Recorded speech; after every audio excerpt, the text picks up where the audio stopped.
Liftoff.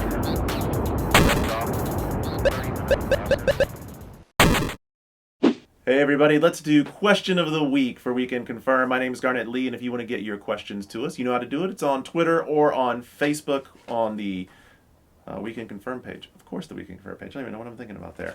This one comes from Twitter. It's from Connor's in a Mood. This is an interesting question, Connor. I have no idea where I'm going with it, so I'm just going to tell you right now. This might be all over the place.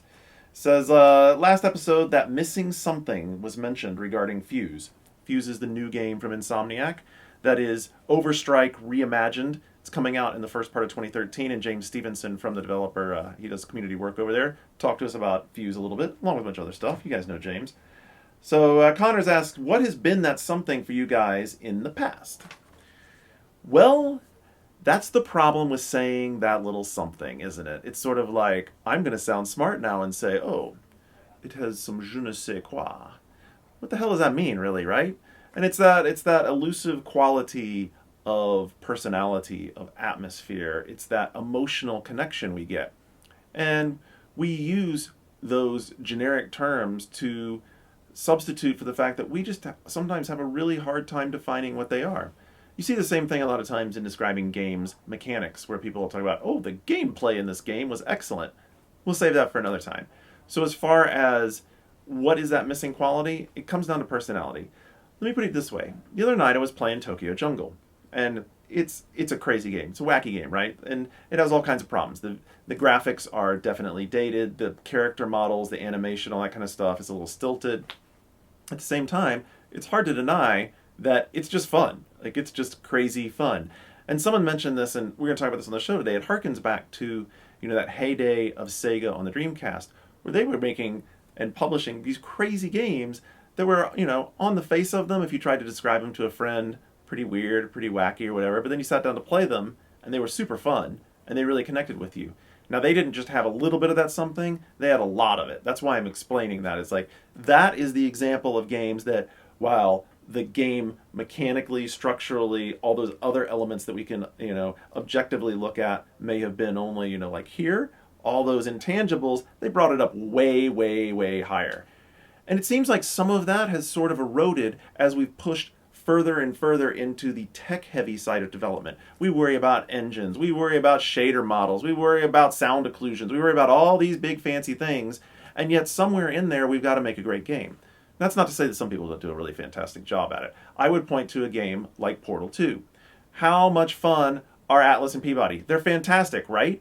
They didn't have to be those great characters, but they are. And they add that extra layer. They add that piece that, look, break it down for yourself. Portal's a puzzle game. It's just a puzzle game. It's a bunch of test chambers with portal guns and goo guns and various combinations of those for you to reason out what to do next.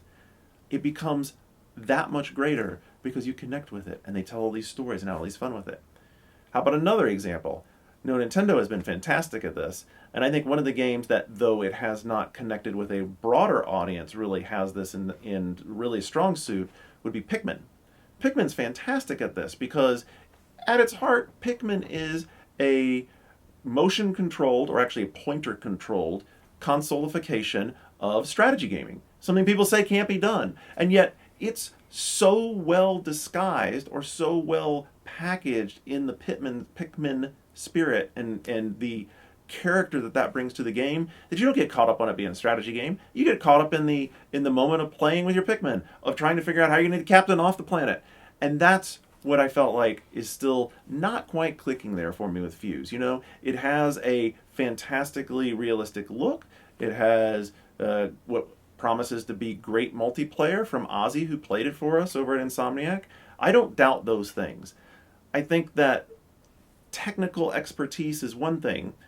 There's another layer that needs to come in there. And I'm not saying Fuse doesn't have it. I think that you can look at any number of games and question where they have it. I think it's one of the things that, to a degree, Gears of War is a little ham-handed at. Gears of War, it kind of gets the feeling that they're trying so hard to capture that. It's like when you're grabbing at something, it's just staying one grab outside your reach, right? You just can't quite get it because you're grabbing at it so hard. And I think that eventually they kind of got there a little more. but it never was quite. I mean, you're not going to remember Gears in that same sort of way, right? You can remember it for different things. You can remember it for all those nights you stayed up playing Horde mode. So that's that elusive quality. That is that certain something extra. And it's just sadly another one of those cases that you know what when you see it right in front of you. And it's been a little bit of a victim of all the emphasis on the technical side of game development. And I'm very hopeful that moving forward we're going to see a lot more of it as the technical piece gets really hammered down tight with game engines that people know how to work with high-end technology that's just there and allows a stable base to build on. And we can get back to a lot of that, just making fun games, because that's what's most important. A lot of things that you can do with the touchpad, and the asynchronous multiplayer actually equally. You can actually control individual players. Healthcare gone, and so it's actually you have players playing through the remote. It's just it's pretty cool to play that way. I haven't really seen much inventiveness from Nintendo, surprisingly. Nintendo Land.